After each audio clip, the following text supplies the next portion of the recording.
由於發電嘅燃料成本大幅攀升，今年1月1號起，中電嘅平均總電價上調3.1%，令好多低收入用戶百上加斤。我焗住唔開冷氣，我開風扇，因為風扇冇咁斜電，冇咁嘥電，但係都唔得啊！世界綠色組織估算，香港已經出現能源貧窮。好多時佢哋可能開住電視咧，用電視嘅燈光咧攞嚟做照明，甚至係小朋友去睇書。咁呢啲嘅問題咧，都其實影響咗健康啦。全球變暖係世界性問題，唔少國家紛紛推出可再生能源，試圖解決呢一種情況，結果令到貧窮人士更加貧窮。香港喺扶貧同環保之間，究竟又要點選擇呢？咁當然佢起初嗰陣時成本高，但係之後佢繼續去運作嗰陣時咧，個成本咧就會慢慢去下降嘅。應該有空間咧去研究咧可再生能源嗰個發展嗰方面咧有幾多潛能啦。我哋唔可以淨係講理想，唔理嗰個嘅現實嗰個價錢噶嘛。所以咧點樣取得個平衡咧，咁係需要咯。歡迎收睇時事追擊。2015年全球生活消費調查，香港躋身成為10大消費最貴嘅城市之一。近年香港除咗租金一直係咁加，其他生活開支，特別係能源方面嘅費用，亦都有增無減。有低收入人士開始出現能源貧窮，俾唔起電費。喺外國呢一種情況更加嚴重，因為佢哋嘅發電燃料組合用咗比較環保，但係成本高嘅天然氣同埋可再生能源，導致電費增加。貧窮嘅人更加貧窮，扶貧同環保係咪兩難呢？呢度係位於土瓜灣一個舊樓單位，冇乜裝修，只係得一啲簡單嘅家私。因為呢個單位並唔係俾人住㗎，而係另有用途。呢個嘅地方咧係叫能源貧窮嘅一個體驗館。咁體驗館裏邊咧，除咗有啲實質可以去俾你感受，俾你去了解乜嘢係能源貧窮之外咧，其實咧裏邊反映咗好多咧喺香港嘅基層家庭咧，佢哋一個生活環境嘅片段。咁尤其咧係面對能源嘅挑戰啦。喺一啲熱心人士同機構嘅捐助底下，世界綠色組織成立咗呢一間能源貧窮體驗館，希望引起社會對能源貧窮問題嘅重視。咁乜嘢叫做能源貧窮呢？呢個概念係由西方國家提出㗎。根據佢哋嘅定義，一個家庭嘅能源支出佔收入嘅10%以上，就可以算係能源貧窮戶。咁喺西方國家嚟講咧，能源貧窮呢個嘅部分咧，特別係指到咧有一啲嘅家庭咧，佢哋喺寒冷嘅天氣下咧，如果冇一啲嘅氣去燒去製造暖氣嘅時候咧，其實甚至對個生命係有危險嘅。喺香港雖然地處亞熱帶，市民唔需要使用大量嘅燃料取暖，對抗極寒天氣，但到咗夏天卻係使用能源嘅高峰期。特別係居住環境擠迫，好多家庭都需要長時間使用冷氣。而家即係30幾度破紀錄嘅夏天嘅一個高溫嘅環境下咧，其實基層朋友咧，佢哋喺屋企生活嘅時候咧，冇風扇或者冇冷氣咧，係一個即係好痛苦嘅一個經驗嚟嘅。我哋咧曾經做過一啲研究咧，喺一啲擠迫嘅住宅環境啊、劏房啊，佢哋室內溫度咧可以高到去36度嘅，甚至比室外溫度咧仲要高5到6度。余遠聘話：能源貧窮係一個跨領域概念，既涉及環保，亦都關乎民生。喺呢一間體驗館入邊，其中一間房就設置咗一塊慳電招式嘅宣傳板，希望透過一啲節約能源嘅技巧，減輕能源貧窮家庭嘅經濟負擔。咁呢個係遊戲嚟嘅咧，就係可以俾大家揀咧，即係每一個慳電嘅招式咧，實際會慳到幾多錢嘅。用慳電膽啊，嚟取代鎢絲燈膽嘅時候咧，即係可以慳100幾蚊啦。手提電腦啊，相對於座台電腦嚟講係更加慳電嘅。唔同嘅方式咧，係帶嚟咗一啲嘅經濟上咧，可以減輕個負擔嘅。香港嘅能源貧窮狀況究竟有幾嚴重呢？環境局嘅數據顯示，香港人嘅能源支出大概佔家庭收入平均2%，但究竟有幾多家庭嘅能源支出達到佢哋收入嘅1成以上？政府就冇相關嘅統計。能源貧窮咧係絕對係存在嘅，咁但係咧就未知道究竟嗰個嚴重性有幾高。咁正呢一個就係我哋消委會嘅建議，就係喺社會福利嗰方面咧，係應該喺政策上邊咧要作出相關嘅研究，去睇翻究竟香港嗰個能源貧窮呢個問題係有幾大啦？究竟又係受影響嘅家庭同埋嗰個社會嘅人口咧係幾多咧？為咗幫助低收入家庭減少能源開支，有機構舉辦單車送暖行動，用單車呢一種低碳嘅交通工具，為能源貧窮戶送上一啲節能嘅家庭電器。咁就今次嘅單車送暖行動呢，就係包括埋呢個可持續發展3個 area： 經濟、環保同埋社會。我哋 Energy Efficient Appliances 咧可以幫人慳電啦，慳電就當然慳錢。婆婆。呢個送俾你啊！等我教你點用啊，好唔好啊？好，呢個我哋慳電嘅台燈啊。Isaac 係義工之一，佢話參加今次嘅活動，令自己更加明白環保嘅重要性。我覺得今次呢個活動其實都好有意義嘅，因為首先就係唔係呢次單車送暖行動嘅話，其實我就比較少認識能源貧窮戶啦，咁亦都唔知道電費即係節能家電其實對一個即係屋企嘅嗰個支出都重要啦。Isaac 亦都發覺，原來能源貧窮呢一個問題離大家並唔遙遠。等我去親自去接觸到啲基層家庭，同埋即係聽佢哋講下每個月電費幾多，先發現咗其實電費呢個數字即係都好，即係有機會影響到個屋企嘅收入好多咁樣嘅。咁所以即係雖然我而家都唔知道究竟用咗幾多啦，咁但係我相信我翻去之後都會即係留意多啲，睇下自己其實會唔會用咗好多電咁。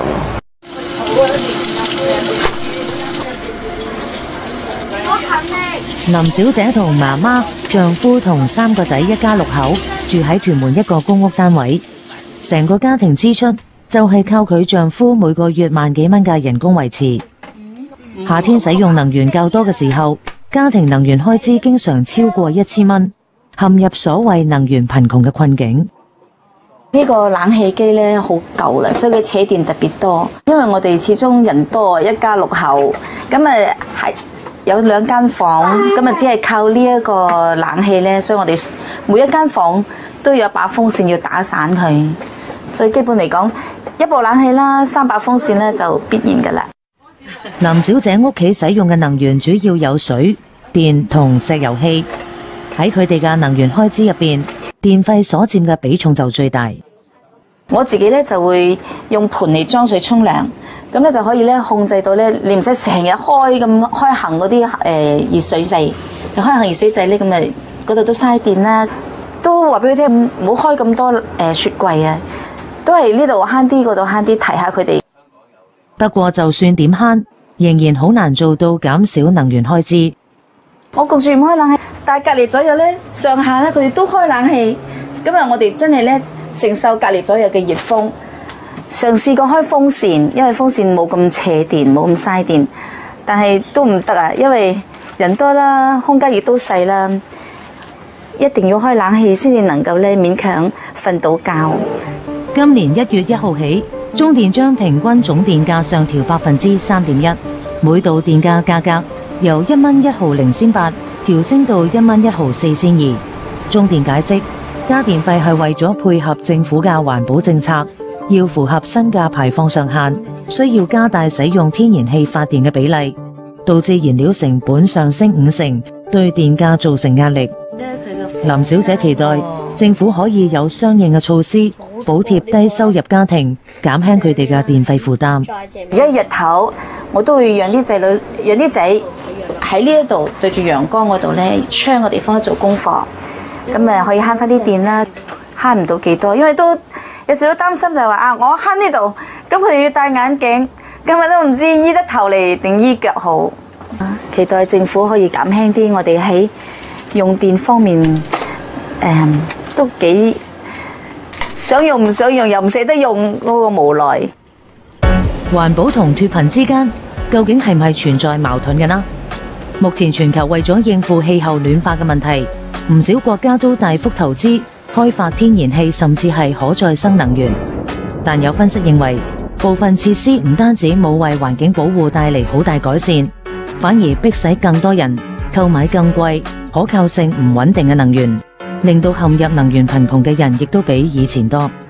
用可再生能源咧，就會係應該增加個比例，但一定唔會主流。個原因係而家再生能源嗰個嘅發電嘅成本係好昂貴，同埋香港嗰個環境嘅限制，基本上你唔可以用好多再生能源。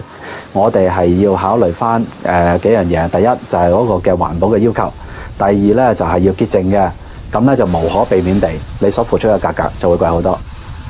消費者委員會亦都預計，香港未來嘅能源成本將會繼續上升。點樣保障基層市民免受燃料費用上升嘅影響，係電力市場改革嘅重點所在。燃料嗰個費用咧係一定會增加㗎。主要咧就係因為你要用一啲潔淨嘅燃料嗰陣時咧，嗰個成本咧係會提高嘅。有一班比較貧窮嘅人咧，佢哋加多1毫子或者1仙都已經係非常之貴。咁所以我哋就覺得咧喺政策上邊咧就要研究究竟有幾多人係有呢個能源貧窮嘅問題啦面對。咁同埋咧就係喺嗰個社會嗰個支援嗰個措施嗰方面咧，究竟點樣去幫呢一班人？下一節我哋會繼續睇下。港燈原本預計今年會喺南丫島安裝28到35台風力發電機組，但而家成個項目似乎連影都冇。發展可再生能源究竟係咪得不償失呢？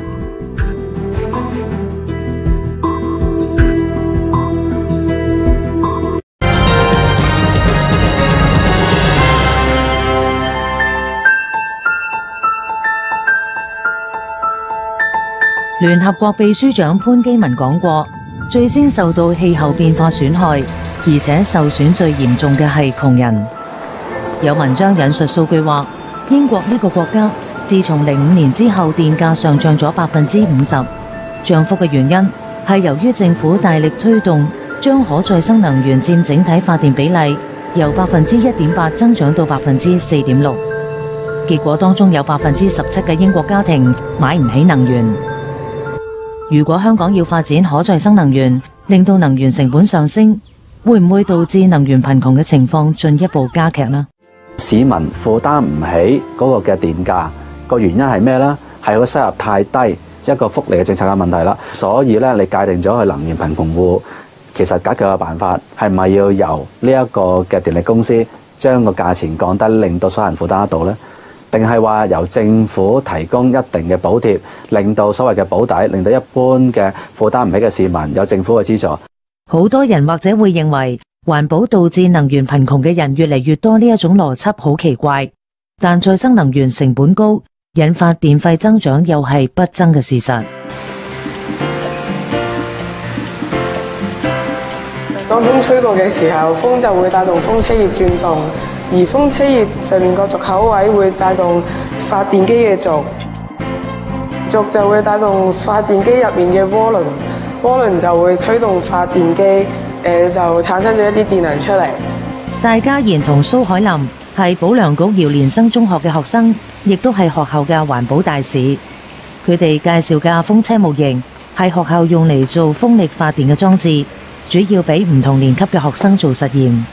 我哋學校一啲嘅高年級學生就會做一個風車出嚟計個輸出啦。呢度有個 LED 燈，而攞個錶嚟計個輸出。咁而一啲低年級嘅同學咧，就會設計一啲唔同嘅風葉啦，咁就可能會裝喺風車嘅上面啦，令到佢轉動啦。睇下邊一個所收到嘅風啦同埋能量係會較多嘅。呢間中學喺04年獲得額外資助，建立可持續發展科研團隊，研究太陽能同風力發電。成個計劃唔單止俾本校師生研究同學習，亦都推動社會認識可再生能源。有時都會帶一啲同學上嚟參觀啦，咁亦都會有一啲小學同埋導賞嘅工作，天台各方面嘅發電一啲太陽能板同埋風車嘅一啲設施嘅介紹啊。10幾年嚟，姚連生中學陸續喺天台建立咗5部風車，包括橫軸式、垂直式，仲有微風矩陣式，一應俱全，滿足唔同風速下嘅發電需求。不過由於開發可再生能源成本唔輕，5台風車裝置就需要20萬，所產生嘅電力又有限，加上電力公司冇開放電網，學校喺能源方面根本做唔到自給自足。如果去到供電呢一個咧，比較真係遠少少嘅情況或者目標啦，因為去到嗰度咧就牽涉到比較多儲電啦，或者係再點樣可以將佢再即係俾到其他人用咧。咁始終我估即係都可能一定係要入到電網先至可以做到呢一個嘅情況嘅。目前風能、水力、太陽能同海洋能等等係幾種主要嘅可再生能源形式。喺香港討論同實踐較多嘅係太陽能同風力發電，好多民間機構亦都配合過政府嘅呼籲，嘗試研發唔同嘅可再生能源發電，但基本上最後都因為成本又或者係維修問題，面對得物無所用嘅情況。我相信都係全球咧第一張嘅太陽能嘅充電台咁嘅。太陽能充電嘅台咧就比較特別嘅地方咧就係佢有插口。咁啊，好方便去叉電嘅啫。呢張太陽能充電台係長洲一間學校嘅可再生能源設施。當初嘅設計構思都幾實用，既可以當普通餐台使用，亦都可以俾師生為手機充電。而學校其他嘅風能設施亦都發揮到教學意義，但面對維修保養就有唔少難題。因為啲咁嘅風車咧，通常講咧，佢製造咗出嚟之後咧，可能幾年之後咧，你揾唔翻嗰間公司，所以你想換翻個車葉咧，係換唔到。校長郭志泰話：佢哋嘅學校研發可再生能源發電設施已經有10幾年，但係由於成本昂貴，唔少企業家嚟問過價之後都望而卻步。佢認為香港可再生能源一直冇辦法大力推廣同普及，正正係因為冇人肯投資。如果你要真係可以發到啲電去取代到嘅情況咧，其實佢嘅投資好大啦，同埋個回報咧就講得直接啲咧，基本上暫時嚟講咧係回報唔到嘅。目前世界上有100幾個國家擁有風力發電廠，大多數位於歐洲、北美洲同東亞等地。自從12年起，全球風能設備裝機量穩步增長，但風力發電嘅效益始終比唔上用化石燃料發電產生嘅效益。國際能源署喺佢最新一份有關風力發電嘅年度報告中更加指出，20個用風力發電嘅成員國當中，只有丹麥、葡萄牙同西班牙發電產生嘅電力達到國家電力需求20%以上。其他成員國採用風力發電產生嘅電力，大多數未能夠滿足國家電力需求嘅10%，甚至不足1%。好多時候坊間好多人咧就覺得再生能源咧就係一個好好嘅一個方法，咁但係實際上暫時嚟講個科技咧都未去到一個好好嘅地步。香港要發展可再生能源所要面對嘅問題比外國更加棘手，因為呢一種發電設施對選址十分講究。以風力發電為例，建造風車一定要選喺空曠嘅陸地或者係海岸等風力資源發達嘅地方。06年港燈喺南丫島建造咗呢一台風力發電機組，機組接駁到港燈電網，為當地同部分港島家庭供電。但事隔差唔多10年，除咗呢一座風車，港燈就冇再喺度擴建啦。而家香港最大問題係唔夠屋住啦，咁可能應該花多啲錢嚟起啲屋啊，呢啲可能唔係好 reliable 咧。無論係用風電又好、太陽能又好、水電都好，都要大量嘅土地。香港係冇嘅。港燈曾經計劃用30億元喺南丫島對開水域再安裝35台風力發電機組，仲預計今年投產，但呢個計劃至今仍然未有下文。而中電打算斥資60億喺果洲群島海域興建67台風力發電機，為全港8萬戶家庭供電，但呢個計劃亦都可能延遲。我哋亦都係極力反對風力發電場啦，因為呢個風力發電場佢所做嘅風力咧，只係大概少過香港總共用嘅風電係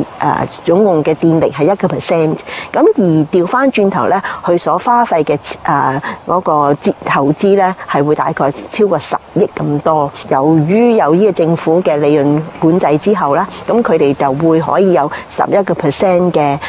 利潤嘅，咁變咗咧。對於一定要加我哋嘅電費啦，當然佢起初嗰陣時成本高，但係之後佢繼續去運作嗰陣時咧，個成本咧就會慢慢去下降嘅。